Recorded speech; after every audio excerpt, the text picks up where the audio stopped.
Osiris. This podcast is in the Loop, the Legion of Osiris podcasts.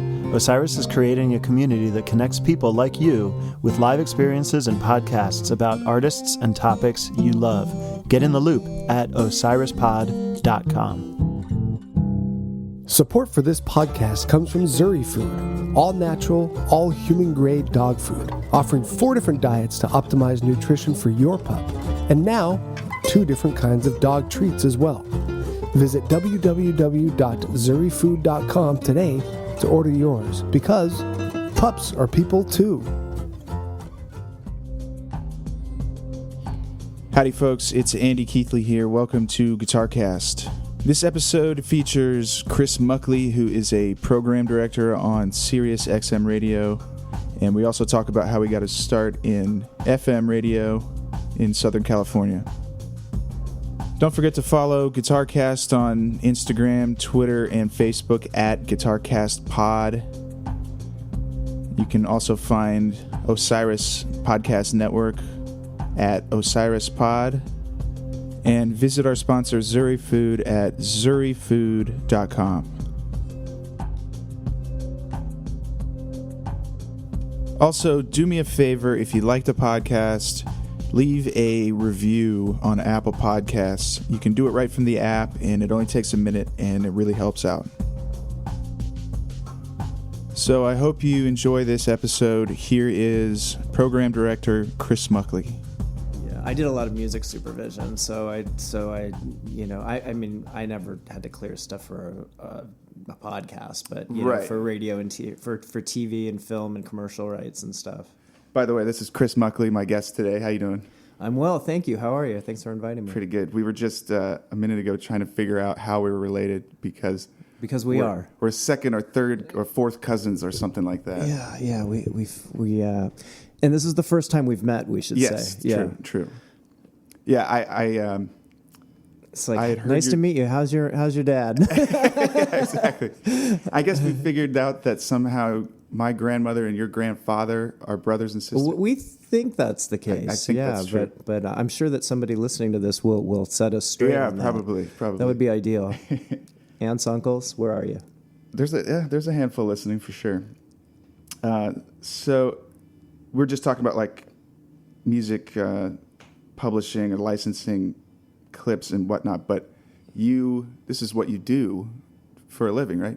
Well, I've done music supervision for film, TV, and commercials. It's not currently what I'm doing, but the last projects I did were very recent at the end of last year. Yeah. I've finished a film called Zoe and did a Butterfinger commercial at the end of last year. So, yeah, cool. I do. I've done a lot of music clearance, and so I know how that works. But like I said, I've never done it for a podcast. So yeah. I know that there are similar rights that need to be cleared. But I think you can get away with using little clips of music. Like, I think if you're commenting about them and you use it and they're really short. Okay. I think it's called fair use, or that sounds right. I can't remember the name of it. So. Just right up front, because I have no idea, what do you consider your job title? I am a program director at SiriusXM. Program director. And a host, yeah. So is DJ an outdated term? No, it's not. We call our DJs hosts on SiriusXM, right. But when I was at KCRW, we were all called DJs, So It's just kind of the preference to, I don't think it really matters. Cool.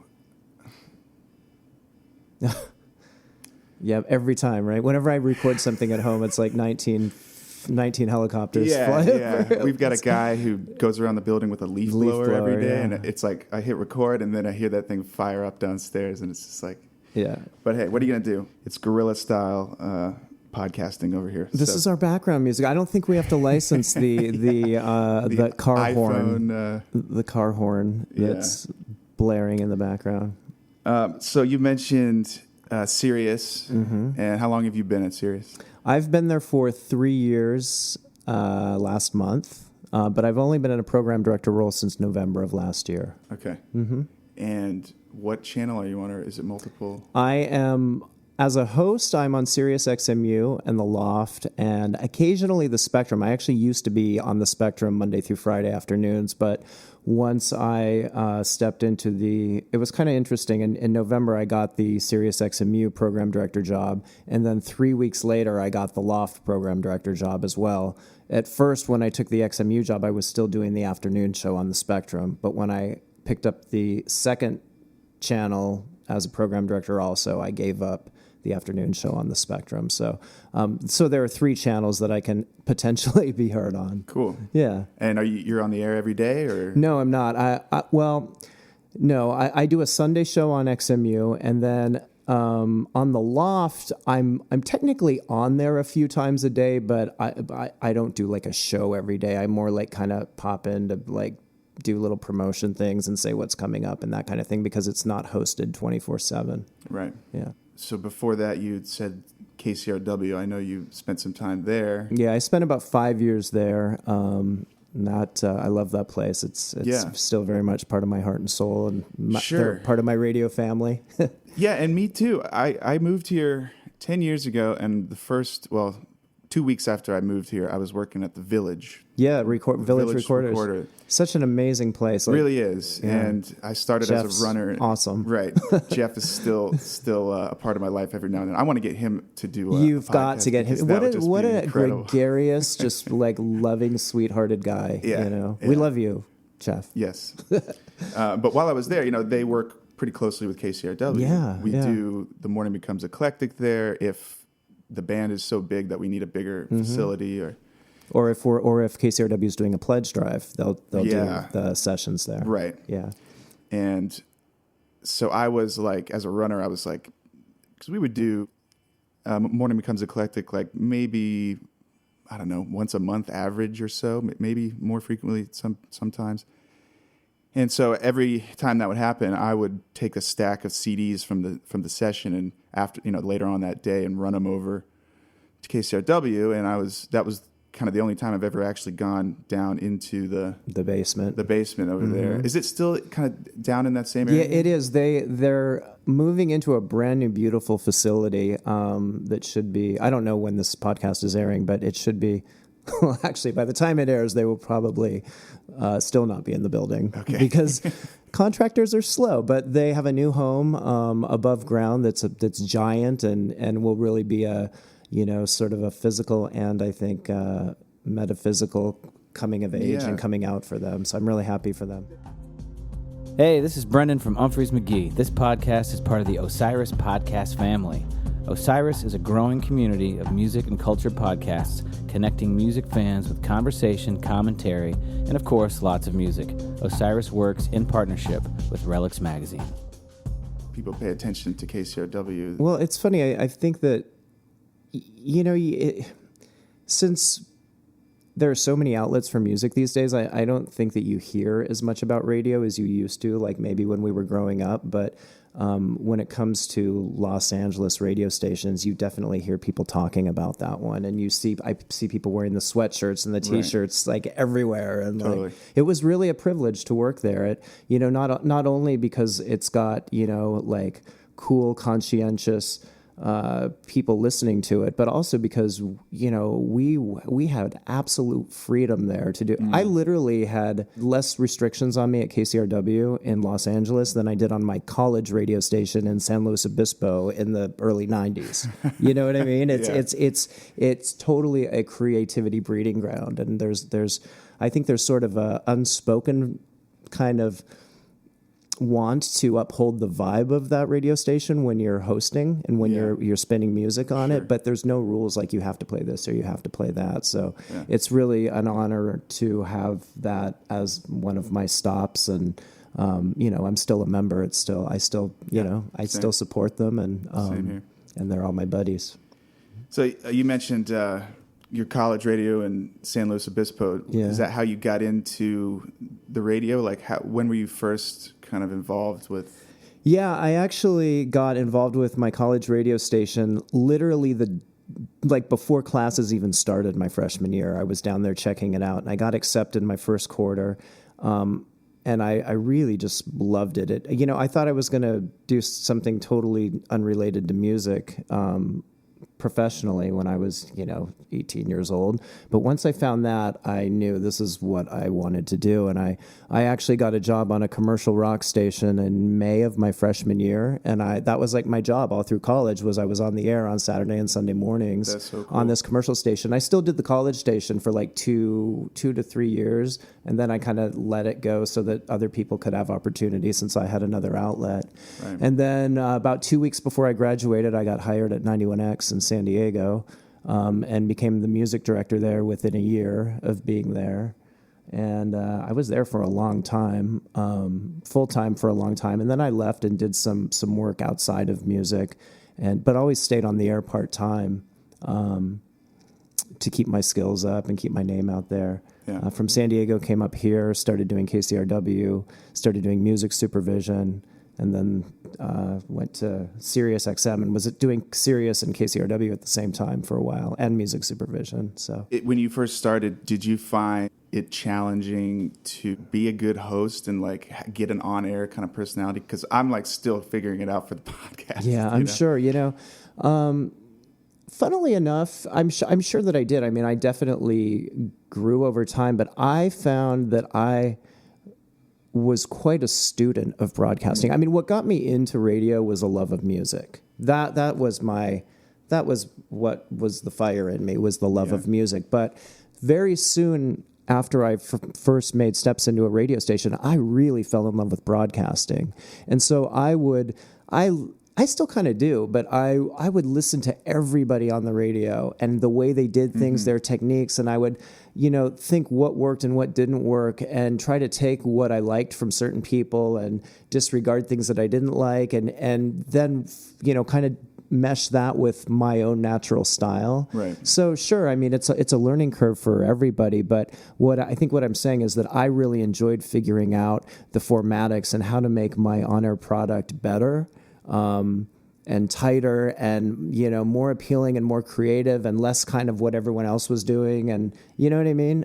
Yeah. And so I wouldn't say that it was a struggle. It was something that I greatly enjoyed doing and that I kind of just really geeked out on, And one thing I also really enjoy doing, and I did this at KCRW and I did it in my role at 91X and have to do it at Sirius, of course, too, because I have jocks working under me or hosts, but is I do a lot of talent development too, which is really fun to help other people up their game and help them like ixnay certain crutches that they have or routines or I found that it's like almost more important to know what not to do. Yeah. Cutting out the fat is huge. Yeah. It's funny. There's an exercise for hosts that are, that are very wordy, that kind of talk a lot, which is to have them transcribe one of their breaks, listen back to one, and literally type it out, and then take a pencil and line through every word that was unnecessary. All the ums and... or things that are reiterated, or like cliches and things like that. And so it gets your brain thinking in a way of taking a thought that might be 2 feet long and making it 6 inches long. Right. Right. The important stuff. Yeah, and I think when it comes to doing what you're doing, podcasting, you're talking to people, and one of the hardest things for a lot of people to learn is to listen and to not be thinking of what your next question's going to be. Sure. A lot of my guests, most of them, I'd say, they take it and run with it, and I don't have to do much facilitating. It's pretty nice. You've been lucky so far. I guess. Wait till you get the person who sits in front of you and you ask them a question and they nod their head. Oh boy! And then you're like, "It's a podcast. It's audio. There's no video here." Like, so for the listeners, he's nodding his head right now. Yeah, I mean, you wouldn't believe how we always. What kind of joke in radio? Like, there needs to be a school that teaches bands how to come in and do a radio interview. You can't nod your head to an answer or just say, "Yep." Yeah, yes and no answers. That doesn't help. Right. You have to elaborate a little bit. Yeah, it's amazing watching, just people in general when that, from when they first come in and are being interviewed to when they're a few albums in. Mm-hmm. They know. Yeah, they learn, and I think everybody wants to be a good guest, but just sometimes things don't occur to people. The other thing about podcasting is I can edit all this stuff. Yeah, I know. That's great, right? Yeah. Go back and cut stuff out. But when I'm doing my intros, like at the top of the episode, I'll do just 2 or 3 minutes of announcements and housekeeping and stuff like that. And that's really a challenge for me because I don't have anybody else in the room, and I'm just talking to listeners who are listening. But that's a challenge for you. It's a challenge. See, for me, that's what I'm best at. Really? Because I'm usually, when I'm doing a radio show, it's just me talking into a mic. And I mean, I don't do a whole lot of interviewing, having guests. And I mean, I've done plenty of it over the years. Yeah. But that's what I'm best at, is just me and delivering my spiel. That's tough for me. Yeah. And that's something that you'll perfect it as you go. That car alarm is still going. Just to note. No, yeah. It's been like 10 minutes. I've just accepted that that's probably going to be going on for a while now. But hey, it's one of those things. Embrace the curveball. I'll see what I can do about cutting it out of here. Oh, there it goes. Oh, beautiful. Don't you feel like your blood pressure just dropped? Yes. Collective sigh of relief here. The whole neighborhood's like, Oh, so you said you grew up in San Diego? I did, yeah. Cool. And like everybody, must have listened to the radio. I did. The radio station that I was mentioning that I moved back to San Diego to work for was the radio station I grew up listening to. That's awesome. It was one of the very early alternative radio stations in the country, and I had the luxury of having that in my backyard, and that's what shaped a lot of my musical taste growing up as well. So to be able to go back there, to be on the air there, and then end up being the music director I loved it. Yeah.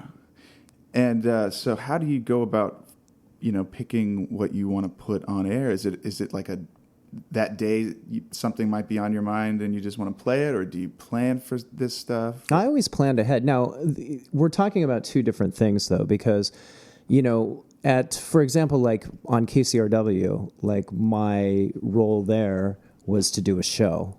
And when the way you go about doing a show, I think, is much different than going about programming a whole radio station. Mm-hmm. Like when I'm picking songs for a show, it doesn't matter if I could play anything, because I don't have to think about how many times I'm going to play it, what the shelf life's going to be, what the appeal is going to be. I mean, you always want to think about what the appeal is going to be, but my point is you can just play something once and never come back to it if you don't want, because it's just about that 3-hour show. Whereas when I'm like picking music for SiriusXM or The Loft, or when I was at 91X, that was very different, because, you generally don't put songs into rotation that you're only going to play a couple times. You're going to kind of commit to them and play them for at least like 4 to 6 weeks, I mean, at the least, hopefully for a lot longer than that. So there's kind of a higher initial bar of entry, I think, when programming a full radio station as opposed to programming a show. And how do you get the feedback on if something is being listened to a lot, or if something is really landing with the audience? Well, there's a few things. There's a few metrics that we can look at. Honestly, if I'm just presenting a show, I don't really look at anything. It's all about what works and what sounds great, and it's more your gut and your ear, and then stringing songs together that work well together. What's interesting is that there can be songs that you might not necessarily love, but when you hear it in the context of a great song before it and the exactly right song after it, where it'll sound a lot better to you. Yeah. Sure. So I always am thinking that way when putting on a show for like something I do on The Loft, where it's really more of a free form kind of thing, or what I did at KCRW, and dragging a thread through what I'm doing. So like maybe this song repeats a word a lot, and then going into a song that kind of starts with that same word, and then maybe there's a guitar sound in this current song, and I can follow that into the next song with a similar guitar sound. So it's not necessarily the same element through all the songs, but it's a thread that kind of carries it through. And you break that up at times and start kind of anew, but that's kind of one of the fun things about putting a show together. But sorry, I got a little off track there. With regard to kind of seeing how a song's doing and if people are caring and if they're connecting with it, you can look at how many songs are selling. It's selling each week. How many streams it's getting each week. Also, we have sort of listener advisory groups on our SiriusXM channels where people can sign up to be part of we call it the faculty on SiriusXMU, and then they get these surveys with clips of songs, and they rate them like, I like this, I don't like it, I'm tired of it, or I don't know it, and then that tallies these results for us that we can look at every week. Yeah. And that gives us a really good indication of what's connecting with the audience. Now, you wouldn't, again, use that on a show basis, but on a whole station basis, that really helps when things are in rotations and playing multiple times per week. Yeah. I guess one thing I'm curious about, just the engineer in me wants to know, what's the technical setup like? You've got, what, a tape deck, CD player, your laptop, you've got any form? KCRW is like that. Okay. It's the studio there is set up for however you want to induce your playback. I guess there are, 5 or 6 CD players, and those also you can plug USB devices into them to play those through the CD players and cue them up and everything. Then there's 2 turntables and a turntable coffin and mixer. You can plug in a controller if you want to play off Serato through a controller. There, so and all the DJs do it differently. Right. At SiriusXM and most radio stations now have play out software, which are basically kind of automation systems where all the music, and actually KCRW has one too, and that whole library is digitized into that system, but people don't use it a whole lot because they tend to bring in more of their laptops and play off those. Right. But generally at most radio stations, commercial, and otherwise, there are systems that, all the music's in there digitally, all the production's in there digitally, and what's created is called a log, which could either be created by the host or the music director, depending on the radio station or the channel, and then it will play them back, and you put marks on the songs as to like crossfades as to where they're supposed to fire the next element. Yeah. So you can run it. You can let it run itself, or if you're doing a live show, you can take the board live and do it all manually. So it's very versatile software, and it can really serve the, kind of any setup that any particular station may have. Cool. So you mentioned when we were kind of talking and scheduling this, you mentioned you were going to be at Coachella. No, I wasn't going to Coachella. My SiriusXM was going to Coachella, and I was really busy in the lead up to it. Sure. I didn't have to go this year. I've been many, many, many times. You didn't have to go. Back to the first ones. I've never been to Coachella. I've been to. That's fun. I've been to the Polo Grounds for a fish festival years ago, but I've never been to the festival itself. Yeah, I've been to plenty. I just didn't go this year, and like I said, because I didn't have to go. I didn't stressful. Go. Yeah. There's plenty of those things to hit. So, do you ever do? I economize now. Yeah, you got to. Do you do like a live set at any time at all? You mean like play out? Not right now. I was doing for a couple of years. I was doing a monthly art gallery opening at the Corey Helford Gallery in downtown Los Angeles. And that was super fun because it was... I love DJing out when I don't have to keep a dance floor moving and rotating. Yeah.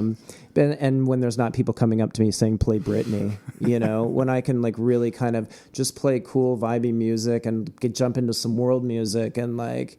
why don't I have to keep a dance floor rolling? Yeah. And it's just more about the ambiance. I really liked doing that art gallery. I just don't have time for it right now. Yeah. And then I did used to also have a club night called Street Life that was like indie rock, Brit pop, and retro stuff. And I used to, when I lived in San Diego, I DJ'd a club called Club 80s every week. Cool. It was really fun. That sounds fun. So yeah, I've done definitely more than my share of it, probably. Yeah.